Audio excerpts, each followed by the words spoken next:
Di samping kandungan zat gizi tadi yang saya sebutkan juga karena beras coklat itu indeks glikemiknya rendah. Jadi sangat baik untuk penderita diabetes. Ya.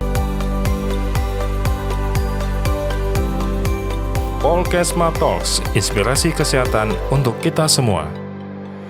Halo sahabat sehat Polkesma, bertemu lagi dengan saya Salis. Kali ini kita akan bertemu lagi dalam kegiatan program Polkesma Talk, inspirasi kesehatan untuk kita semua.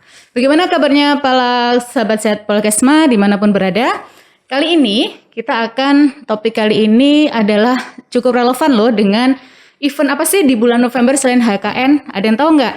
Nah di HKN selain bulan November ini, selain HKN kita ada Hari DM Internasional gitu ya. Nah topik kita kali ini masih seputar tentang penyakit diabetes mellitus. Sebelumnya kita sudah pernah membahas juga di episode-episode sebelumnya terkait penyakit diabetes mellitus ini berkaitan dengan pangan fungsional. Nah kali ini kita akan membahas topik terkait apa sih manfaat beras coklat untuk penderita diabetes mellitus? Sudah pernah dengar belum namanya beras coklat? Pasti yang paling sering beras putih ya kan? Beras putih, beras merah, itu pun mungkin paling banyak makan beras putih ya sahabat sehat Polkesma di sini. Oke, kalau kita berbicara beras coklat mungkin agak asing begitu ya. Apa sih beras coklat?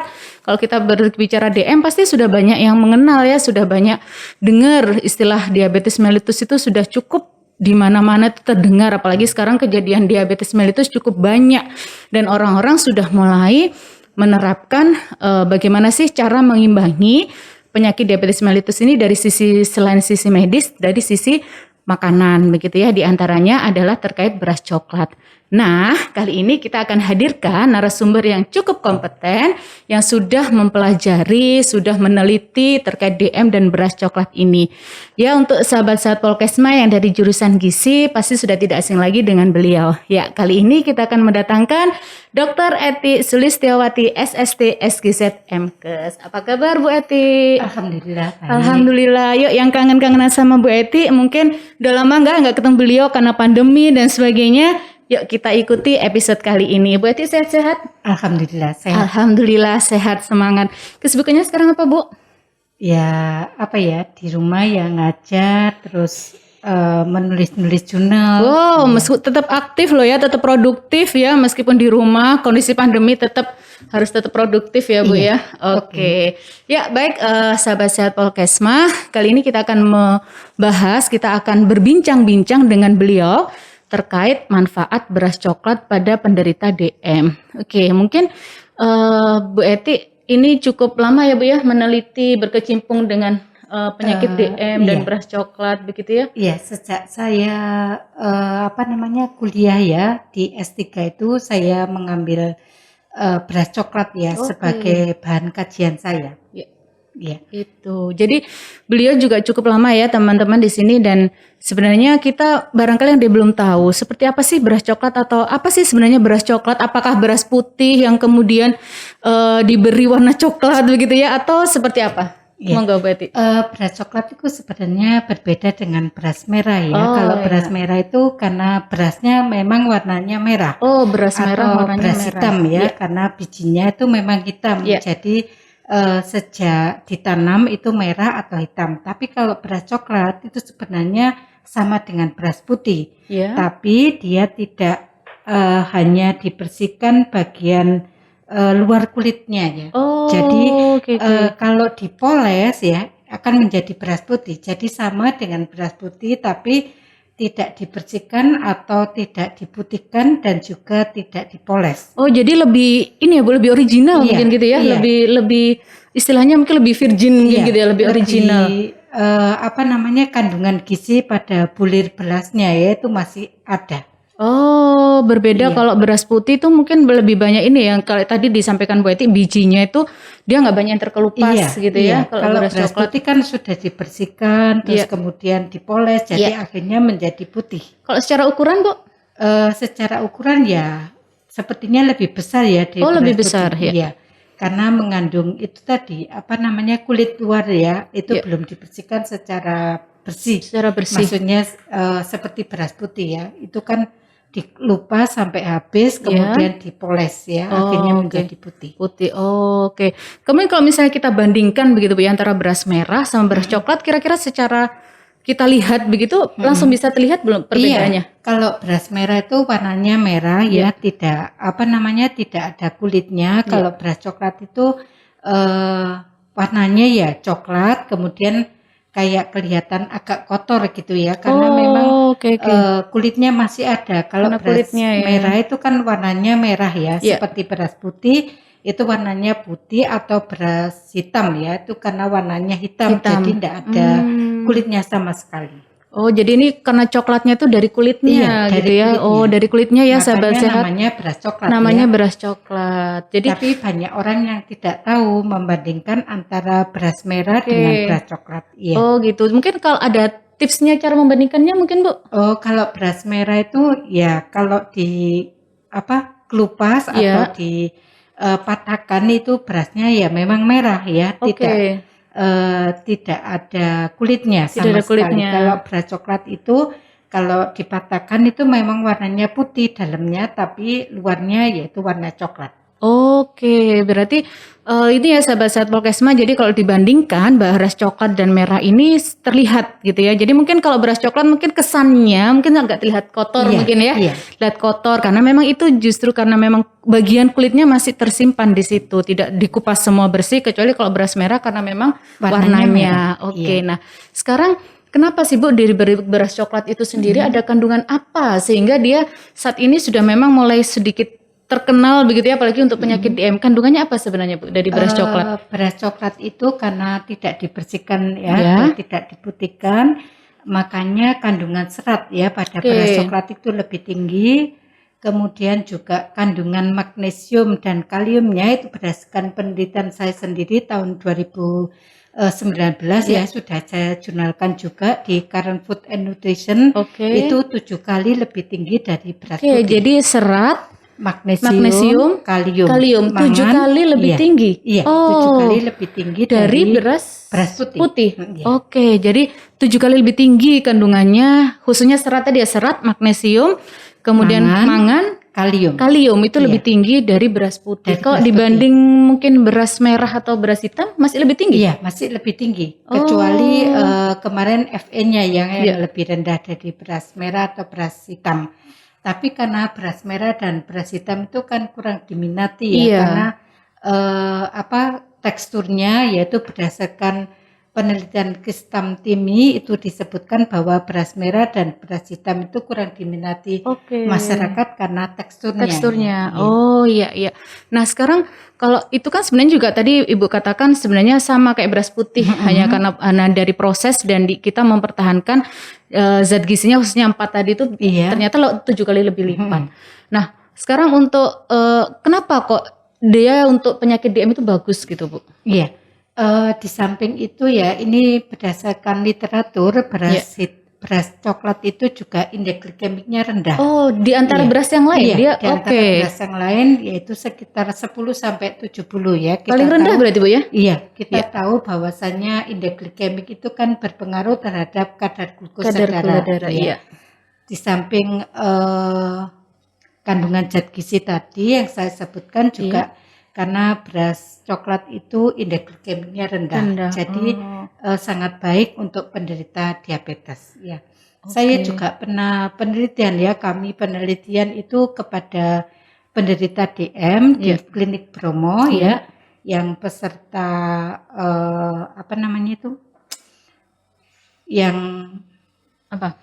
dengan dokter itu Prolanis? Iya, peserta Prolanis itu yang DM tipe 2 ya.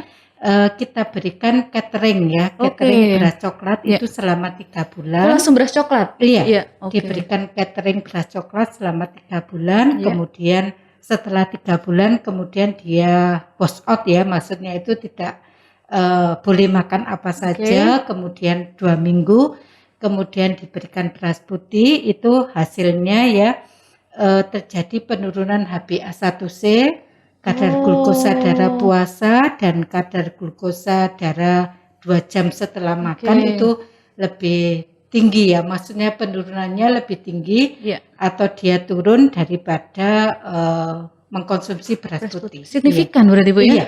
Oke, Itu hanya ada karena sudah saya jurnalkan juga. Silakan nanti kalau misalnya membaca di Journal of Public Health Research. Oke, ada beberapa jurnal beliau yang bisa diakses di sini ya. Jadi bagi di sini sahabat Sehat Polkesma, kalau misalnya saudaranya ada yang mungkin harus menderita diabetes, entah keluarga dan sebagainya, tetangga, mungkin bisa salah satunya nanti disarankan untuk apa yang kita bicarakan pagi ini tentang beras coklat. Nah, sekarang terkait seberapa besar konsumsinya Bu ya, misalnya untuk orang non diabetes misalnya ya, kan kita konsumsi beras putih, beras coklat. Ada beda nggak Bu untuk yang orang non diabetes yang pertama? Kalau hasil penelitian saya itu pada orang obes ya, Orang obes, oke. obes ya, menunjukkan bahwasannya kita itu menurut BPS tahun 2015 kan konsumsi per kapita kita tentang beras itu memang sangat tinggi ya. Negara-negara ASEAN itu sekitar 375 gram. Oke. Ya. Itu kalau beras putih dan biasa dikonsumsi oleh masyarakat Indonesia. Kalau beras coklat itu kemarin berdasarkan hasil penelitian itu dia diberi 50 gram beras coklat ya dalam satu kali makan sudah bisa menurunkan kadar glukosa darah ya pada penderita DM. Berarti lebih sedikit ya Bu ya? Iya. Oh, jadi kita misalnya selama ini satu porsi nasi satu piring dengan beras coklat itu dengan beras putih ya. Kalau dengan beras coklat bisa lebih separuhnya, tapi efeknya untuk menurunkan kadar gulanya justru signifikan. Oh, gitu ya. Nah, sekarang kalau kita berbicara beras coklat itu kira-kira sekarang masyarakat itu untuk memperolehnya gimana Bu? Sudah banyak belum Bu ya beras coklat ini? Belum familiar ya di masyarakat ya. Di toko-toko biasa itu tidak ada ya yang menjual beras coklat. Kemarin saya itu menggunakan beras coklat varietas Sintanur. Ada beberapa varietas ya Bu ya? Sintanur itu dijual di Indogrosir, iya. Di Indogrosir atau di Superindo itu ada per 2 kilo ya, karena memang harganya lebih mahal karena orang sudah tahu apa manfaatnya. Di samping itu juga karena beras coklat ini mudah sekali tengik ya, karena asam lemaknya itu memang lebih tinggi. Asam lemaknya pada kulitnya itu kan lebih tinggi, jadi packingannya itu dia harus divakum. Oh, dia justru lebih tidak tahan ya Bu ya, karena memang juga selain itu pengolahannya dia tanpa ini ya Bu ya? Pengolahannya sebetulnya sama ya dengan beras putih, tapi hanya memerlukan waktu untuk merendam itu lebih lama. Oh, jadi tipsnya direndam dulu? Iya, direndam dulu, kemudian air yang digunakan untuk memasak itu lebih banyak. Air lebih banyak daripada beras putih dan harus direndam dulu. Untuk hasilnya Bu, mungkin bagi ini yang belum terbiasa gitu ya, selain mungkin rasa atau mungkin teksturnya dengan beras putih bagaimana? Kalau rasanya tuh saya kira lebih enak ya. Lebih enak ya justru Bu ya? Dengan apa saja itu bisa, maksudnya cocok ya. Cocok. Itu terbukti dari responden yang kita kasih catering itu semuanya dimakan habis ya. Tapi memang kalau belum terbiasa itu katanya rasa kenyangnya ya memang seratnya lebih tinggi, jadi memberikan efek kenyang lebih lama. Memberikan efek kenyang lebih lama. Nah, untuk penderita DM nih ya mungkin perlu dicoba juga ya. Jadi kan kadang kita itu prinsipnya kalau belum makan nasi belum makan, apalagi untuk penderita DM kan perlu diwaspadai, perlu diatur begitu. Nah, dengan adanya beras coklat ini Bu, kira-kira apakah tetap ada batasan gitu ya bagi penderita DM, atau mungkin konsumsinya bisa lebih sedikit bebas gitu mungkin penderita DM untuk mengkonsumsi beras coklat sebagai pengganti beras putih? Ya, saya kira enggak ada batasan ya, karena kita makan beras itu kan seperti makan makanan pokok biasa. Tapi kalau terlalu banyak ya menimbulkan efek kenyangnya itu lebih banyak. Maksudnya itu tidak semua orang ya mau mengkonsumsi beras lebih banyak, karena berdasarkan penelitian saya itu 375 gram itu sudah sangat banyak ya. Dan 375 gram bentuk beras? Iya. Oh. Ya, itu aja sudah enak rasanya. Gitu. Jadi kalau misalnya mau mencoba itu lebih baik ya separuh dari porsi kita makan sehari-hari. Kalau berdasarkan Biro Statistik itu kita makan per kali makan tuh beras putih 125, mungkin beras coklatnya hanya 50 gram. 50, 100. Oke, jadi mungkin pertama awal dicoba 50 gram dulu, begitu ya Bu ya? Iya. Oke, kemudian untuk ini Bu, untuk bagi penderita DM ini ya, kira-kira tadi Ibu katakan beberapa penelitian Ibu kan 3 bulan ya? Iya, 3 bulan diikuti. Kira-kira untuk bagi penderita DM yang ada di rumah, kalau misalnya ingin mencoba beras coklat itu harus minimal berapa hari untuk mengetahui efeknya begitu kira-kira? Ya, kalau berdasarkan hasil penelitian itu sepertinya ya harus 3 bulan ya. Harus 3 bulan ya? Karena untuk mengetahui HbA1c-nya kan pemeriksaannya tiap 3 bulan. Ya, makanya kita lakukan kemarin 3 bulan. 3 bulan dengan konsumsi tiap hari? Iya, tiap hari. Tiap hari dan itu tadi 50 gram? Iya, sehari 3 kali. Sehari 3 kali 50 siang dan gram? malam, iya. Oke. Itu dari beras coklat, iya. Tapi kemarin respondennya itu hari Sabtu dan Minggu itu boleh mengkonsumsi bebas.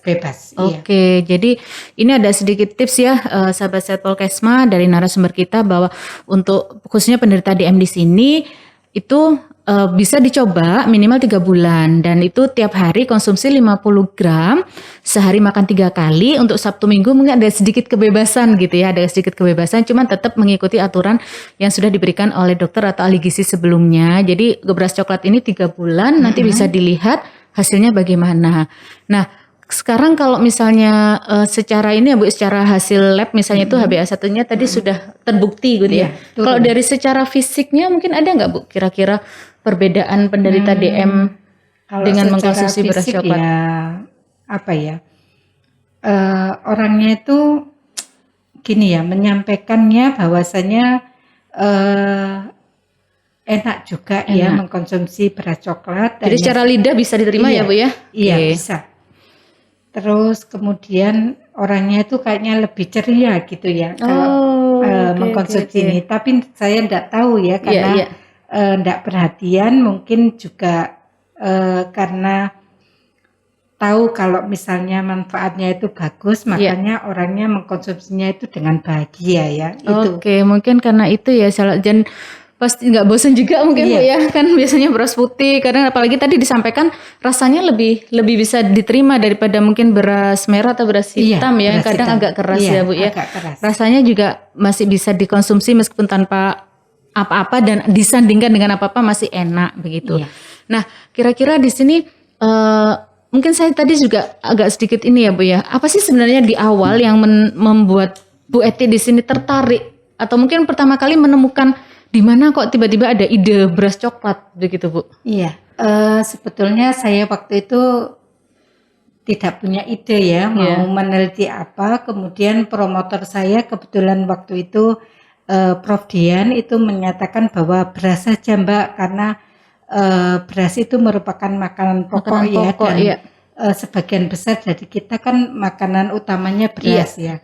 Coba sampean cari beras yang kira-kira dapat memberikan manfaat. Kemudian saya mikir-mikir, wes kalau gitu beras coklat aja, karena beras coklat itu belum pernah dilakukan penelitian ya di tempat kita, terutama untuk sebetulnya bukan untuk pasien obes ya, bukan untuk pasien DM, tapi untuk obes, pada tikus obes ya waktu itu, karena tentunya kalau teman-teman itu membuat tikus DM itu biasanya cepat mati ya, makanya nanti tidak selesai penelitiannya. Kemudian saya tanyakan Prof Dudi, ya harus obes saja ya, obes.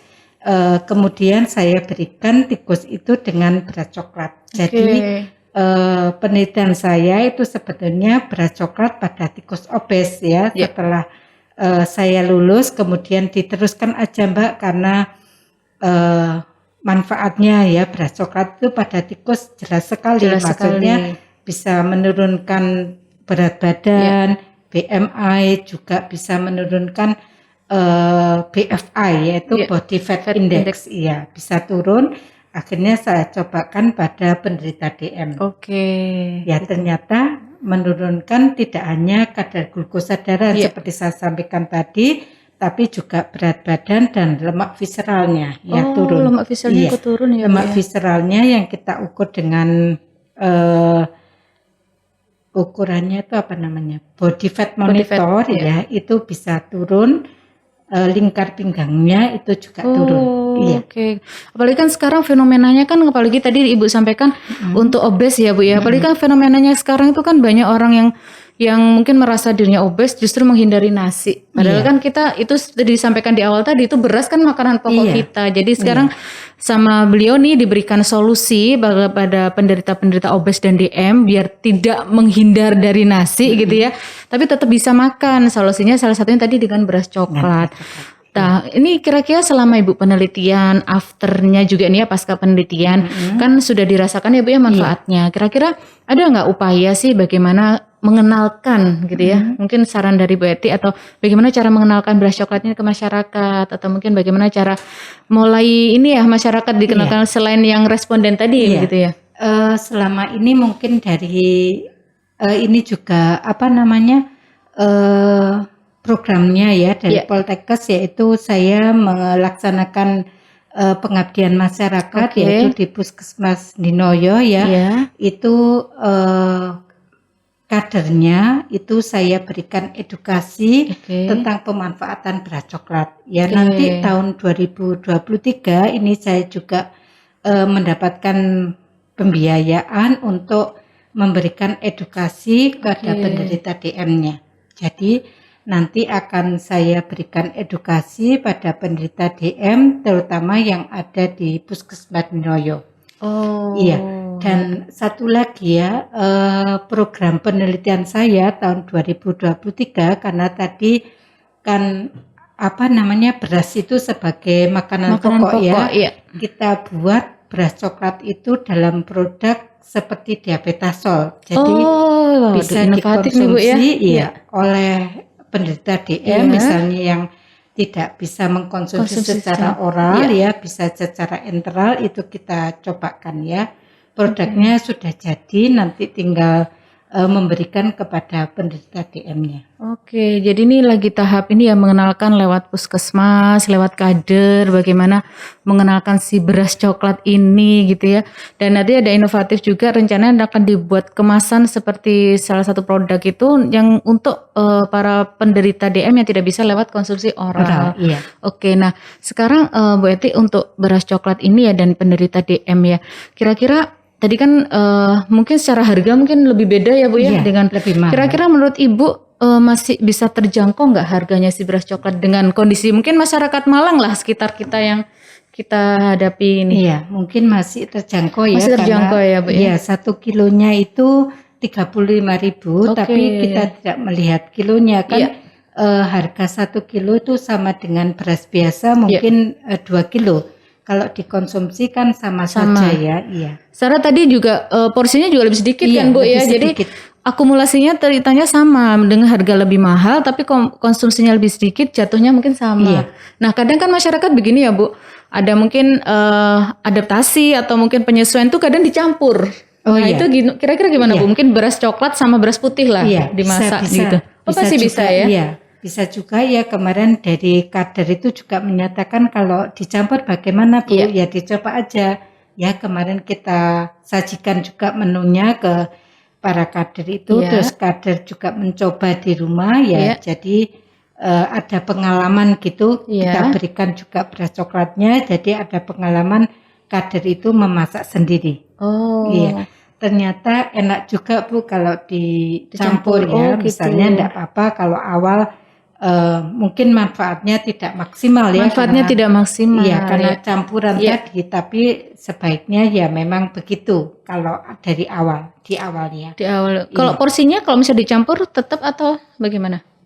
Kalau porsinya ya kalau dicampur kan lebih sedikit ya, masih ada beras putihnya. Tapi saya kira tidak apa-apa daripada tidak mengkonsumsi ya, lebih baik kan mengkonsumsi sedikit tapi itu dikonsumsinya setiap hari. Oh, tetap jadi untuk adaptasi, untuk pengenalan awal bisa dicampur. Biasanya kan kadang gitu ya, separuh beras merah, separuh beras Iya. putih. Kalau dulu beras merah, nah sekarang coba separuh beras coklat, separuh beras putih. Ternyata masih memungkinkan, sahabat sehat Polkesma. Jadi untuk awal adaptasi gitu ya, nanti kalau sudah bisa mulai merasakan Iya, full mulai merasakan beras coklat enak gitu.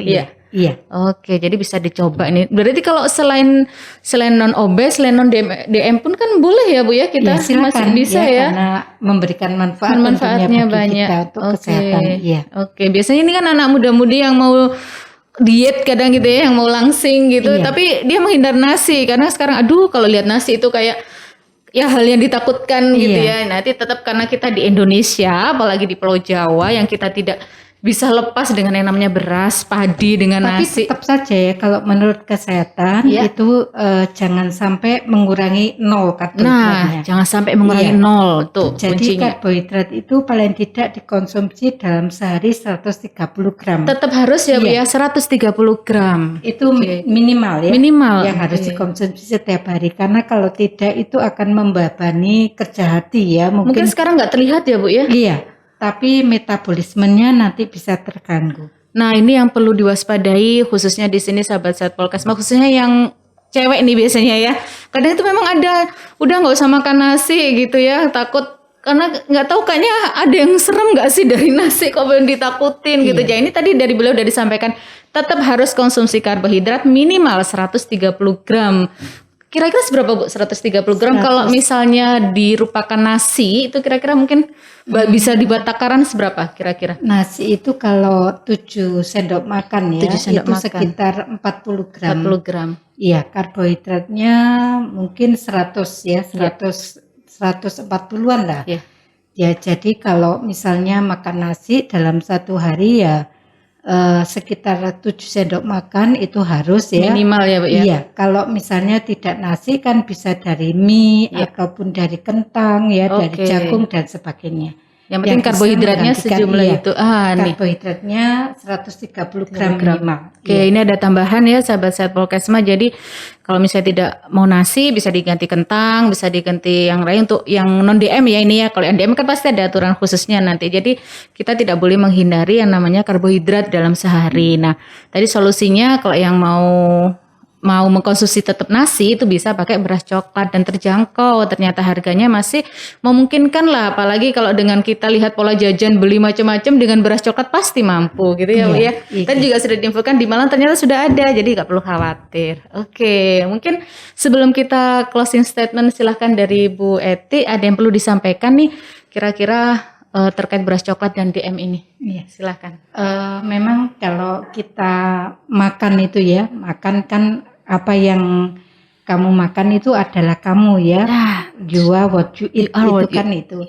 Ya kalau misalnya diet itu memang tidak mudah ya, kita harus benar-benar maksudnya fokus pada dietnya. Silakan kalau misalnya mengkonsumsinya itu tidak full ya, masih belum bisa full, silakan dicoba nanti sedikit demi sedikit ataupun kalau bisa misalnya beras coklat itu dibuat jajanan juga bisa ya, masih dibuat bisa. tepung gitu, dibuat tepung kemudian dibuat jajanan misalnya juga bisa ya. Kalau misalnya kita kemarin itu membuat produk ya, semoga produknya ini juga disukai oleh masyarakat, jadi bisa menggantikan formula komersial. Jadi masyarakat tidak perlu membeli formula komersial itu dengan menggunakan formula yang kita buat, semoga saja bisa menurunkan kadar glukosa darah. Oke, ya closing statementnya sangat bagus sekali. Jadi nanti sahabat sehat Polkesma di sini yang ingin lebih dalam ya tanya-tanya terkait beras coklat dan DM ke beliau, silahkan. Beliau adalah dosen tetap di jurusan gizi Poltekkes Kemenkes Malang. Jadi bisa langsung dengan terbuka ya Bu Eti ya, bisa diskusi terkait beras coklat. Siapa tahu nanti bisa membantu mempromosikan keberadaan si beras coklat ini khususnya untuk penderita diabetes mellitus. Dan ingat tadi yang disampaikan beliau, you are what you eat. Oke, saya rasa demikian tadi untuk episode Polkesma Talk pada pagi hari ini terkait dengan manfaat si beras coklat untuk penderita DM. Kita akan ketemu dengan episode-episode selanjutnya. Terima kasih banyak Bu Eti atas Sama-sama. waktunya. Iya. Semoga sukses lancar penelitiannya ya. Amin, Kita tunggu amin. kabar Iya. produk akhirnya tadi ya Bu ya. Amin. Oke, nanti kita bantu promosikan juga. Sehat selalu Bu Eti, Amin. sukses dan ketemu lagi di lain kesempatan. Terima kasih. Oke, sahabat Sehat Pokesma, saya Salis pamit undur diri dan kita akan ketemu lagi di episode selanjutnya di program Pokesma Talks. Inspirasi kesehatan untuk kita semua. Bye.